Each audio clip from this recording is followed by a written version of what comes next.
This is the talk of Music City Real Estate. Welcome back to another episode of the talk of Music City Real Estate, where we educate and motivate all things real estate. My name is Monte Mohr with Realty One Group Music City, and I want to introduce Art Kelly. I am Art Kelly, and I'm playing today. Yes, I'm playing Carrie Ann. No, I have big shoes to fill. I can't do that. That's right. Carrie Ann with CMG Financial and her mortgage team. That's right. Anyway, so every week we'll be posting a new episode chock full of Nashville real estate value. You can follow along and subscribe at talkmusiccity.com. Got a question for us? Ask away at questions@talkmusiccity.com. Art Kelly playing Carrie Ann here. That's right. Hey, before we get started, let me just say this. Carrie Ann, we love you. And if you're looking for a great mortgage professional, I don't know, I only recommend her, just to be real. She's awesome. We worked together for probably 10 years now, something like that. But right now we have an amazing lady with us, Laura Pierce. Amazing. Amazing. I'll take it.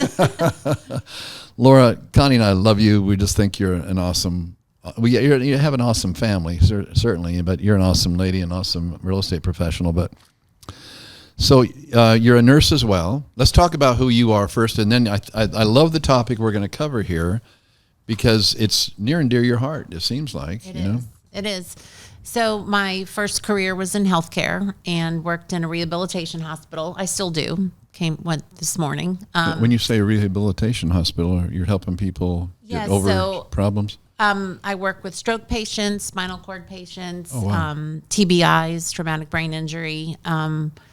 Just helping rehabilitate them back to what they need to be able to do to take care of themselves every day. Well, it takes a lot of patience, I guess, huh? Patience and a lot of muscle, which my body's wearing out after 30 years. And I was like, what else can I do where I can help people?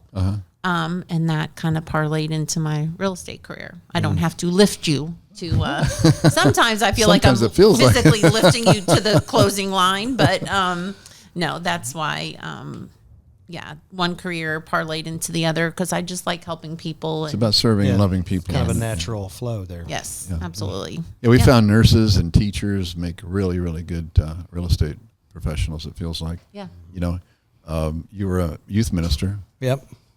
And education as well. Yeah, that's right. Education as well, yeah. Yep. Anyway, so tell us more. You live here in Spring Hill, right? Yes. Well, raised my family in Franklin. Was there for about 22 years. Moved a little bit farther south to Thompson Station. A little bit farther south now to Spring Hill. Very happy because you enjoy the traffic, so you want to get more of it. Is that what it is? Oh my gosh! I thought I was going to have a stroke on the way to the hospital this morning. I was like, at least I'm showing up at the right place. No, just the equity in this area. Like it was just a good long-term financial plan for my family to cash in on that equity and to afford like the same type of house. We had to go a little bit farther south. So but it's great. I will say, once you're in Spring Hill, everything I need is within a 2-mile radius. I walk my dog to Lowe's at least once a week. I could walk to Walmart if I needed something. So it's actually nice once you're there. You just don't have to leave. Get in there, get out there. Did you buy new or did you buy just a resale? This was a resale. Yeah. So I myself have had 8 houses, 5 of which were brand new construction. Okay.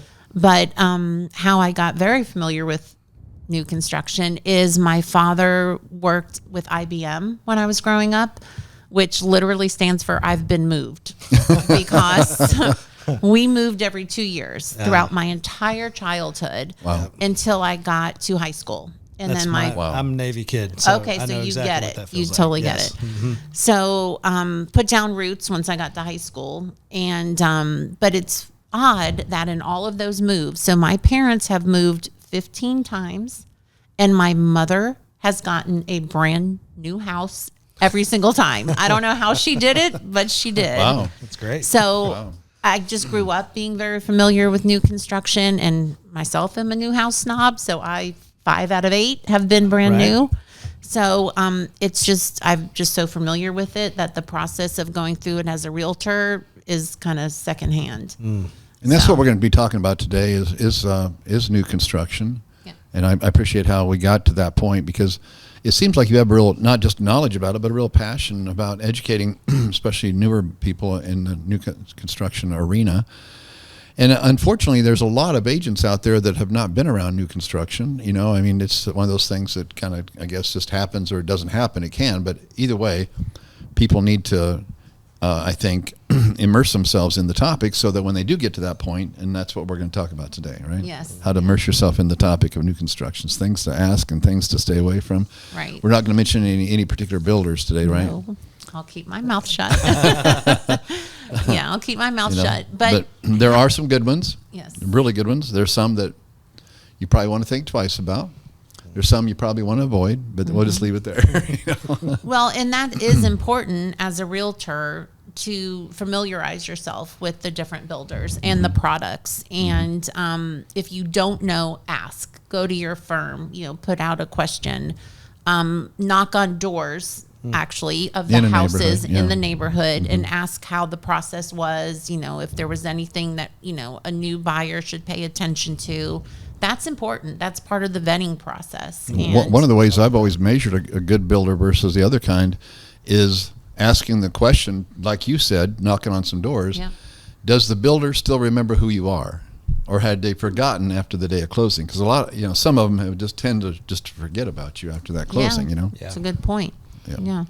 Well, and I think one of the main things, if you are going to help someone buy new construction, is to be sure to stress to them that even though they're building from scratch, likely, they are still not going to get everything they want in a new construction home. Right.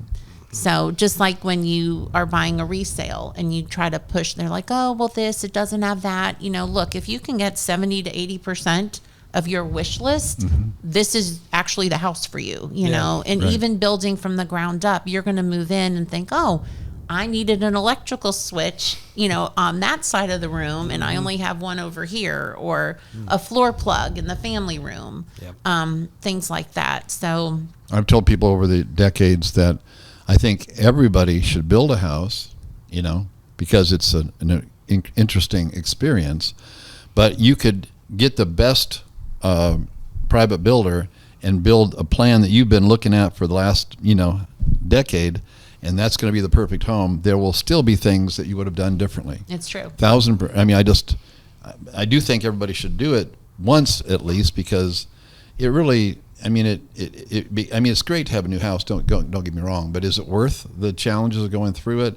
Is it worth being on the front end of a neighborhood only to see things change as the market maybe changes, those kind of things? There's a lot of risk with that as well. But that's interesting. You come by it honestly, considering your mom had how many new homes? 15? 15 brand new homes. 15 homes. You haven't caught up to her yet. No, I have not. Yeah, there's still time. Still time. Yeah, that's awesome. So let's hit some of these highlights that you want to make sure that people know about, Laura, because I think it's really some really important information. Yeah. Okay, because there is so much new construction happening around Middle There's Tennessee. a lot.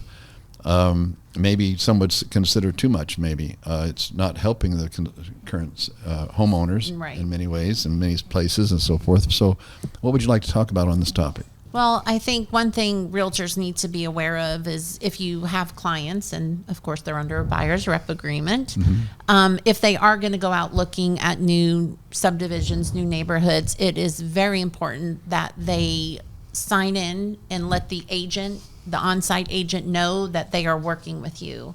There are some builders out there that if they sign the guest book that they've gone and toured the model homes and they don't mention that they're working with a realtor, they won't pay you. They will cut you out of that deal. So it's very important to make sure that they know to state your name. And I've even given clients a stack full of cards and been like, hey, leave these anywhere you go. It just helps me out, I call them get out of jail free cards, There you because go. like when you go to open houses and there's an agent sitting there and it's looking for you as their new client and they don't know that you're the person, just give them my card. It's a get out of jail free. Get out of jail free card. I like It's like, that. here's my realtor. You don't have to talk to me. Yeah. As a side note on what you just shared about some builders not recognizing who you are because you've been working with these people for 6 months and they happen to stumble into your new construction, I've seen it even happen where they were stumbling online and asked for a particular floor plan, and then the builder, I won't mention any names. One of them starts with an L. They wouldn't pay the agent because they had registered online. Really? Directly with the builder, and all they wanted was some additional floor plan information. Wow. No, so you really got to be cautious of this kind of stuff, guys, because I mean, let me just insert this fact: is that on-site new construction person is always going to be real sweet. Okay, they choose people that are really nice. They smile really big. They're super helpful. But guess who they're paid by? They're paid by the builder.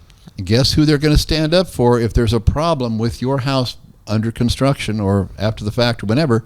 Guess who they're working for? They're working for the builder. That's right. So it's really important as real estate professionals that you share this information, because it's really, really easy for somebody just to, hey, we're out on a Saturday and we walk into a place and all of a sudden you've signed something and all of a sudden, they're saying, because there's another builder in town that says, well, gee, if you don't have an agent, before asking, if you don't have an agent, we can upgrade this, or we can do this, or we can give you $5,000 worth of upgrades. Mm-hmm. There's a builder in town, and I'm going to bite my tongue and not mention him, but I lost a good client that way because they said before they asked him if they had a realtor, they did an assumptive close. Well, if you don't have one, this is what we'll do for you. That ain't playing nice. That's actually illegal in the state of Tennessee. Yeah, builders are not supposed to offer an incentive for not being represented. For not having representation. Yeah. It's actually illegal. Wow. So good to know. Sounds illegal. Good to know. I think I go back to this guy right here, and everybody needs a little Jesus, That's right. We all do. Yes. So also, letting your client know to declare you as their representative, but also as the representative, recognize that in this situation, when you are dealing with an on-site agent who worked for the builder, is immersed in the builder's products, contracts, you as the buyer's rep are kind of taking a second seat. You are not the expert of that product or in that situation. So you prove your worth and your value by making sure that your client's interests and their selections and the timelines are met throughout the process. Mm-hmm. It is the long process. Most homes are built around here in 6 to 8 months. However, in the builder's contract, fine print, it says they have up to 2 years to complete the project. Yep. So up to 2 years, and there's a builder in town that will lean on that phrase. Oh yeah. Starts with a D. Okay. I won't say who. Yeah. We're not supposed to be getting in trouble. I need more than a little Jesus. Maybe I need a bigger one. Do you have a bigger one? 2 Jesuses. You just need 2 Jesuses. That's what you need. Yeah. So the process. No, but sincerely, that was a shocker a few years ago. Joey Riles, Joey, she's an amazing lady, and that she was the first one that brought to my attention that, well, this builder has in their contract they have up to 2 years, and they were pushing that envelope as well. It was just really, really frustrating for our clients. Yeah. So you need to vet the builder, and then also let's look at their reviews. I'm sorry for interrupting you, but let's look at their reviews. Let's make sure, because we honestly, I joke around here, but we don't want to be slamming builders. That's not our job. But let their reviews speak for them. Yes. Sure. But I think it's really important to bring that to attention, because their experience could be the same. And I know the tendency for some people is not to say anything unless it's something that's going to be negative in that kind of scenario. But if you see a lot of them, that aren't so positive, remember that you could be the next in line to. I really like what you said about with the idea of knocking on doors in the neighborhood. Oh, I do that all the time. And just asking, because it really does. It makes you set yourself apart. Yeah. Right. As an expert with knowledge of who's good and who's not. Yeah. So when somebody comes in, you can actually speak to that and set the expectation properly. And 9 times out of 10, I actually have my clients with me so that they're hearing firsthand. It's not just me saying, "Oh, the neighbor next door said this." I want them to hear and ask their own questions and guess who they're paying attention to and wish that their agent had done that. Yeah. And might be a good place to pick up a future client as well. Never thought of that, but true. yeah. Yep. So, and going back to the builder's contract, you need to caution your client that it is very heavily postured and swayed to protect the builder. And they will not change anything. They will not strike through. They won't add. It is what it is. So you always do need to read through that and point out those particulars to your client. Not saying don't proceed with the builder, don't proceed with the new builds, but just be aware of certain things. So, have you found that builders, are there areas in the contract that builders are more flexible than others? I mean, obviously the house is not going to appraise, let's say it doesn't appraise or whatever, but the builder's not going to, a lot of times, adjust a whole lot when it doesn't appraise or whatever. they right? won't adjust. Yeah, you have to read through But like, it. the only luck, I mean, what I mean specifically is like with regard to home inspection period and timeline of that, I've had some builders be a little bit more flexible on like sometimes the timeline of a home inspection or something like that. But have you found them to be mostly inflexible Pretty across inflexible. the board? But those Yeah. are some of the questions that I ask. And inspections may not even be mentioned in the contract, but Yeah. what you need to know is, do they allow one like general inspection at the end or throughout the building process? Because Yeah. there are probably 5 opportunities for inspection Yeah. throughout the building process. And I was going to highlight on, those, the building process is a lot lengthy, like I said, 6 to 8 months. And the very first part of building is the permit. The permitting, which your clients may drive by the lot every week and be like, nothing's happening. Like, what's going on? Well, there are so many permits and approvals that need to happen that it's always being worked behind the scene. I mean, there's a permit for pretty much everything. I mean, including sometimes the exterior of the home, the elevation, the colors may have already been chosen. All of that has to be approved and permitted for the development and through the city. So that's kind of the first step. You're talking about managing expectations in that process. Yeah, let Really them important. know that, like, yes, you've driven by there for the past 2 weeks and not even a blade of grass has been cut. Well, the builder is working on getting the permits, getting approval, things like that. And these kind of things, let me just insert this as well, is that some builders don't custom build, they build spec homes. That's right. Why? Because you're not going to be there looking over their shoulder to make sure things are done right, or do inspections before it's over with, and that kind of thing. So keep in mind of that. There's some builders that will not build for you. They will build something that you can have, but they don't let you have it until they're done. You don't have any say so in it. Yeah. There's a lot of builders that have actually gone from allowing you to choose all of your selections to having packages. So like this would, let's just say the gray package, where the carpet is more gray, the veining in the tiles in the showers are the gray, and then there might be like a taupe or a brown package. You may get black fixtures with the gray package, and let's say brass is very common right now in the brown. And that's just, builders have done that. It helps keep their costs down. It helps with appraisals. It just keeps a consistent product and hopefully a consistent value. Probably makes their process more predictable. Oh yeah, for sure. I think one of the mistakes that some builders made over the years is they gave people too many choices. And when you have when you have 100 different selections of all these things, that opens doors for mistakes as well. Yeah. So having those, I see the value of that. I was surprised at the builder, meeting that we attended with your guidance, that they don't make any adjustments. You're welcome to change that gold faucet after you own the property, if you don't like gold faucets. I mean, they make no adjustments. Yeah. I was shocked. It is what it is. Yeah. It is what it is. But if you do have a builder that allows selections and upgrades, one question to ask as the realtor is, when are those paid?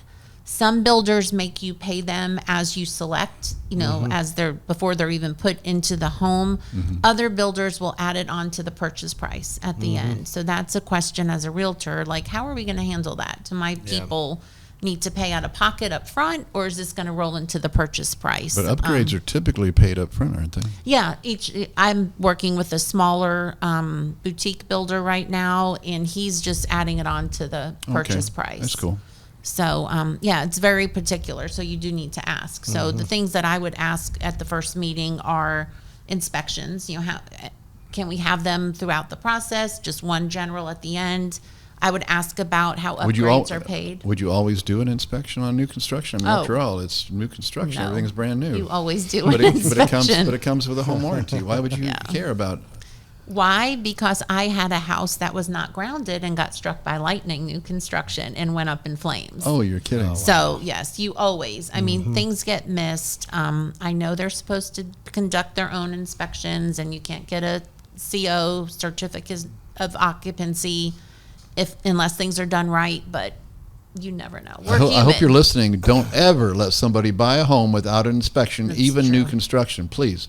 I have seen some of the craziest things, and sometimes by good builders, because these good builders, again, these homes are built by people. I had one in Bellevue one time where the air conditioning was sucking in from the vents and blowing out from the return air. Everything was backwards. Yeah. Oh my gosh. Yeah, I mean, it was the craziest That's thing. not good. But had we not gotten a home inspection, I remember back in the day, builders hated. They really pushed back on home inspections. sure. Okay, Yeah. nobody with a damn pencil is going to tell me how to build a house because they got a pencil behind their ear. Because back in the day, that's all required is you could be able to carry that pencil right behind your ear there. But I remember one time where this guy in Goodlettsville had pushed back, small builder, said, I'm not going to go along. Well, we're not going to buy it unless you let us do an inspection. Well, halfway through the inspection, the inspector comes out from the crawl space and says, the plumber cut all these main floor beams to get that plumbing Pipe through there. through. Yeah, he didn't cut holes. He notched them out. And initially you're not going to notice anything, but eventually that floor is going to settle and have some real problems. And he apologized after we pointed that out to him. Well, I think you can tell. That's one of the telltale signs of is it a good builder or That's not? right. Right. Yeah. Right. When you ask them the question, hey, we'd like to do a home inspection, and just see what their reaction is. Yeah. Right. Like you're going to tell pretty much immediately. Oh, okay.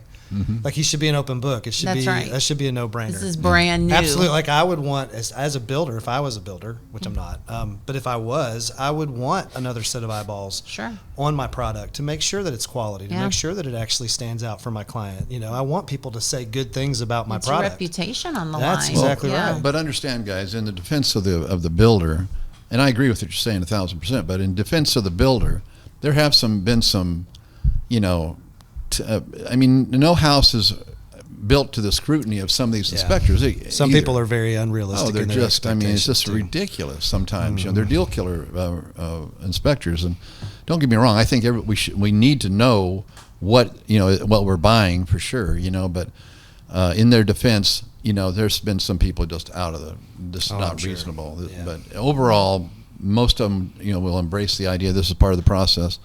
And they will normally, if you hand the whole report to them, they'll take care of it. Most better builders will. Yeah, and that's another question too. Is if something were to come up on inspection, will you? It's a brand new house.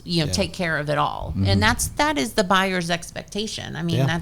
it would be it's a my new house. It's a expectation. new house. Everything should be brand new. Somebody told me you were talking about perfection and the expectation of Yeah. perfection stuff. There was one of my first brokers, Chris Garrett out at Weichert Realtors. Oh, I know him. Do you know Chris? Yes. Chris was like, he said whenever he's having a conversation with people and they start complaining about something in the construction, he's like, well, there really only was one perfect carpenter. And That's this true. was not him, Yeah, no, he's right there. Yeah. he's in the little Jesus right there at the Yeah, table. for But, sure. I mean, it's true. I mean, I think we have to have realistic expectations of everybody that's doing this stuff, Yeah, And you're that's right. what I've always amazed me by people selling new construction, because they're selling a picture.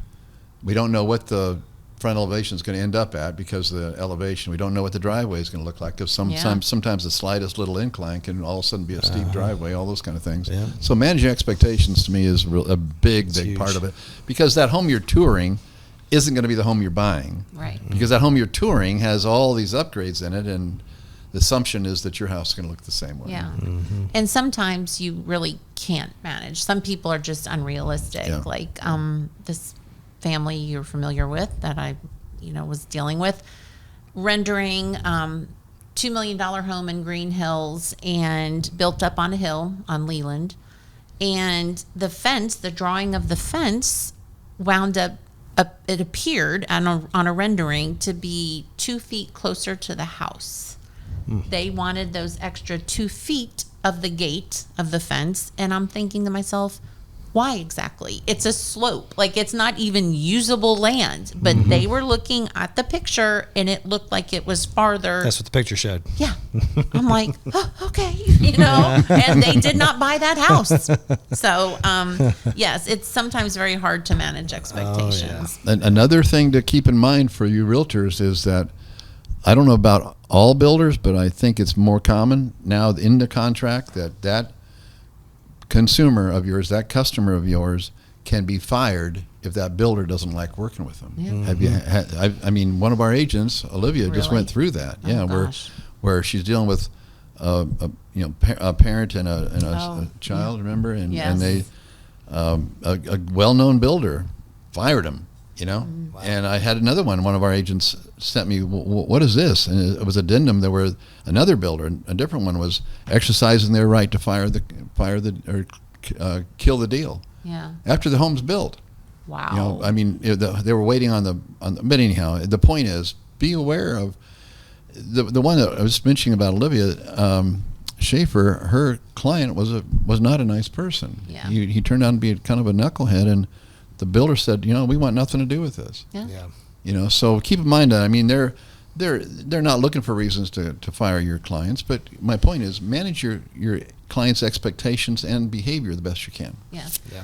And in addition to that is you need to ask the builder, like, are we allowed to come by the job site? Because in some contracts, again, read your contract, it will say that you are not allowed on the premises without prior approval, and they will fine you. They will actually charge you, or they can, renege on the whole deal. Wow. So it is important to know that. So. So let's go back to after the permit process where nothing is happening, you have like the foundation process. And it's good to know the differences between the two types of construction. It could either be a crawl space or a foundation. So at that point, let's say it's actually becoming very common around here to be built on slabs, which some people from up north like have this fear of because frozen pipes and Yes. busting pipes. Yes. And then jackhammering your foundation. Yep. I don't know that we get cold enough or long enough. I mean, I'm not going to say a pipe is not going to burst, but Yeah. I think likelihood up, north of the Mason-Dixon is probably a, better probability of that. But so that could be one, your first inspection of the foundation, especially if it's a slab. You're going to check for level concrete. Look for major cracks because all concrete will and does crack. That's what when you bring something to their attention, they're like, there's two types of concrete, one that's gonna crack and one that's already cracked. So, and people get so, and I mean, I get it. It's a new house. Why is there cracks in my concrete? Well, unless it's literally like wider than a quarter or something. I mean, there's a parameter that it's fine. So, after the foundation, you're looking at the framing stage. So, and it's funny, some people don't like, some walls can be pre-built in a factory instead of like stick built one by one. Yeah. The walls and the trusses and everything gets delivered. And some people think that type of construction is not as good or it's cheaper or something. Actually, there's kind of a benefit to it because it's been put together in a climate-controlled environment, and it's not sitting in a pile on the job site. It's exposed to the elements and all that. Yes, it goes up very quickly, probably in a day or two max. So it has less exposure to the elements, but anyway, so make them aware of that. What they're seeing at that point, and again, your second opportunity for an inspection. To have the framing looked at. And you, as a professional, the real estate agent, you're looking for beams that look rotted or beams that are split.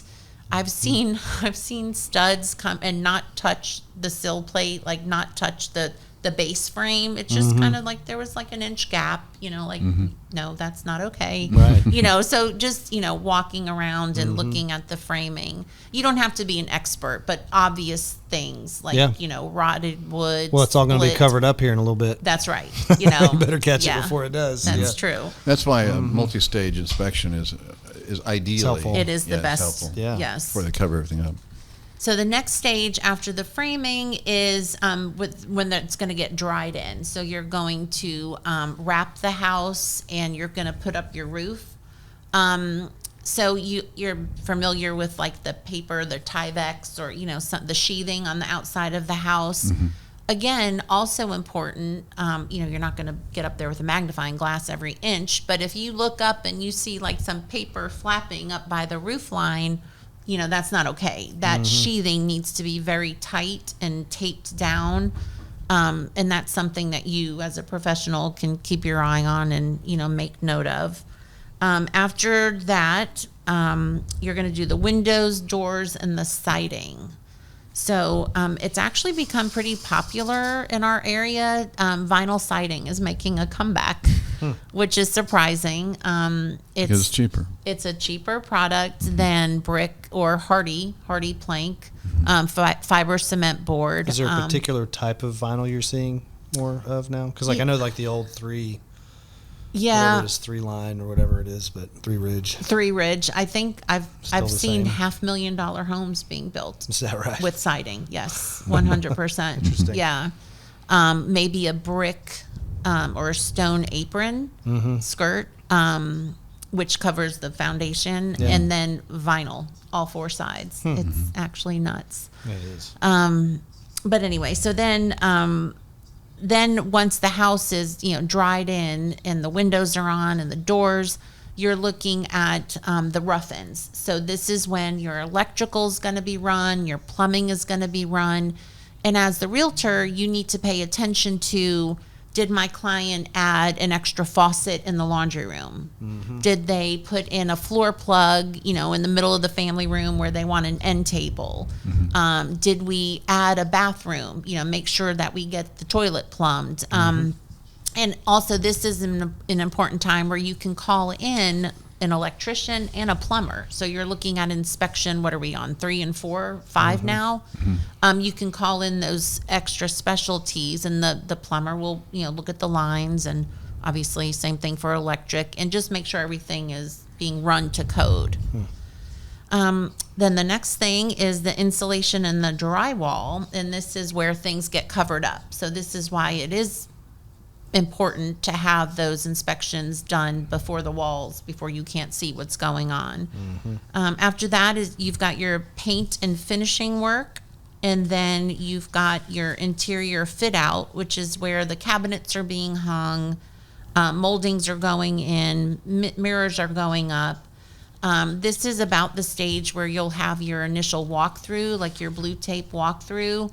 So any slight imperfections in like the wall, if you see like a nail pop, yes. Sometimes a seam at the drywall is a little bubbled. They may need to sand that down. And then the last thing that usually happens is the final grade of the property, and then putting down any lawn, whether it be seed and straw or sod. And we've had a couple of things pop up in our firm lately where the grading of these homes have not been good. And, as not a professional, not a, someone who grades for a living, but you do need to pay attention to the slope of the land. Is it going away from that? Right. And ideally it needs to go away from your house. And even to pay attention to the gutters coming off the house. A lot of builders, they should, but they don't sink the gutter. So you need to pay attention. This is one that I see a lot. So the gutter comes down off the corner of the house. Then there is a sidewalk going to the front door. Well, if that gutter is pouring in the space between the sidewalk and the house, that water pools and is actually going to get pushed back toward the foundation. So that gutter needs to be run ideally under the sidewalk, or at least extended onto the driveway or something. So, there's a lot of nuances and a lot more involvement in the house, the product, when you are working with new construction rather than just, hey, let's come see it's already built and, take it or leave it. So it's just important to be aware. I got to ask you a question. So like, you have to have a certain patience level, right? to be willing to walk through this process with new clients. What do you think, like, what, if in your own mind, as you've laid out your own expectations for this process when you're dealing with clients like that, how have you, like, do you see what I'm saying? Like, does it take a certain level of patience for a real estate agent It does. to do that? You have to realize you're going to be possibly dealing with these people for a lot longer. You know, hopefully, and your average client, you may spend 2, 3, 4 months looking for a house and getting to close. This could be 6, 8, 9, like up to a year. Yeah. So it is, I think, very important just setting those expectations at the very beginning, you know. And I also stress that it is not going to be perfect. And I appreciate you want it to be perfect, but it's not going to be. And being an advocate for them when there is something significant, pick your battles, right? I mean, like a little crooked switch plate or, a seam that's a little wonky in the corner. I mean, every house has that, you know.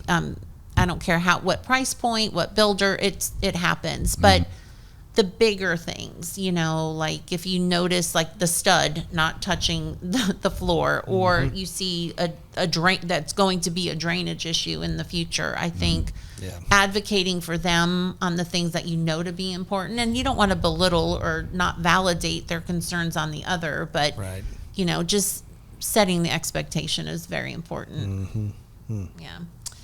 And then I guess I always check in with my clients, like at the end of the process. I always make a reminder phone call before the 30 days. Have you registered your appliances? If you don't register those appliances 30 days from close, the warranty is null. I'll also remind them at that point, like, hey, you should have bought some filters. It's about time to change them, especially in new construction. Those houses are going to get the ACs get clogged with all the dust blowing around, even the sheetrock dust that's still flying around your house. So I just make a courtesy call and I, remind them of their warranties, filters. I ask, if they're still getting communication from the builder, because unfortunately, a lot of times the house will close and there's still little things that need to be done, like let's say a piece of a refrigerator handle, this happened once, was loose and they needed to order a whole new handle. Well, the builder is not going to hold up closing for a rickety, refrigerator handle, but they promised to get it done, after close. And when that happens, I always put that in writing and make sure that it's aware. And not that the builder's going to adhere to it, but I like to have a timeline too. Yeah. Like, okay, you tell me the part's coming in 3 weeks. I want it installed. I'll give you a month, things like that. So I make that phone call, and then I always ask every client, new construction or not, is there anything that I could have done better? I mean, I know I'm not perfect, and I always look at every situation as I want to grow and be better the next time. So was there anything in the way I communicated with you or in a way that you saw me communicate with the builder? Could I have done better? Because honestly, I've had one person tell me that I was too aggressive with the builder. Really? Oh, yeah. Imagine that. But, you come to me with a concern and I want to prove that I got you. And they said I was a little too aggressive with the builder. Well, better to be too aggressive than just be passive and let it all happen. I guess, yeah. Do you have any pointers for realtors that can help us? Because often there is kind of an animosity between realtors and builders sometimes. And I know that that's not going to be good for the client, right? If there is that. So do you have any suggestions on how can we endear ourselves to builders so that we can make this a better process for our clients? Yeah, I think just stress to them that, the builder has a product. It's a product. For the builder, it's not at all emotional. Yeah. But for your client, and I get a little emotional, it's an emotional thing for you, and it's a product for a builder. Yeah. So it's a house for them. It's a home for you. Right. Absolutely. So if you just keep that in mind, I've had this happen recently with the small little boutique builder. My client was all up in arms and didn't understand why a particular tile at one store was not available. Well, she went looking at another store and found it. So it's not out of stock. It's right here. Well, the builder has a relationship and has an account with this store, and I had not set that expectation, but we dealt with it as it came up. So just, you're not gonna foresee everything that comes up in your construction. Everyone is different for sure. And I always approach any transaction, especially with the builder, like we both have the same goal. Like we want you to love the house. They want to build a house or sell you a house that you're going to love. So I don't ever approach a situation like that it's going to be bad. It's not me versus them. It's us working together, and that comes from my healthcare background too. I mean, you can have disagreements with this nursing or that doctor, but at the end of the day, you all put that aside and do what's best to help the patient, Well, they always say you can catch more flies with honey than vinegar. There you go. Yeah, there you go. Laura Pierce, we're really, really grateful for you. We need to wrap this up, but what a great information, great reminders throughout this. I hope you guys are taking notes, and I hope you understand the importance of managing those expectations. I hope you understand the importance of looking at the reviews of a builder and helping your client make good decisions on what builder to work with, because you're not only helping them, you're helping your future on how much time, how much labor you're going to put into the experience, because it really pays to work with a better builder than not, as far as the ease of the operation and a product that if you've done a good job representing them on the front end, that someday they're going to call you, and there's varying degrees of difficulty in selling some builders versus other builders, just because of that reputation. So keep all that big picture stuff in mind. Manage the expectations. Don't become a conflict and at the last hour trying to prove your value. Be on top of it throughout the process, and you don't have to alienate yourself from the builder. We want to work together, like Laura has said. This is a team effort. This is not you against them, that kind of thing. So don't get that attitude, but help manage the expectations. Help them choose a good builder, and then be on top of the process. If they can't be there, take pictures of the process and sending them update pictures. They'll appreciate that. And anyway, thank you, Laura. We're so grateful for you. Thanks for being part of this family, and thank you for being passionate about helping people with new construction. We love it. And thank you, Art. Appreciate you too, guys. brother. It was really great. And thank you, everybody, for joining us in the Talk of Music City Real Estate. Be sure and check us out regularly. We post at least a couple of these new episodes every single month, and we have for how many years, Jim? Over 6 years now. 6 years, and how many episodes? Over 230 some odd episodes. Yeah, over 230 episodes. So thank you for watching, and thank you for being interested in this topic here about new construction, because it's going to help your client, and it's going to help you to continue to build the authority that you want to have in the eyes of your community, your peeps. Blessings, everybody.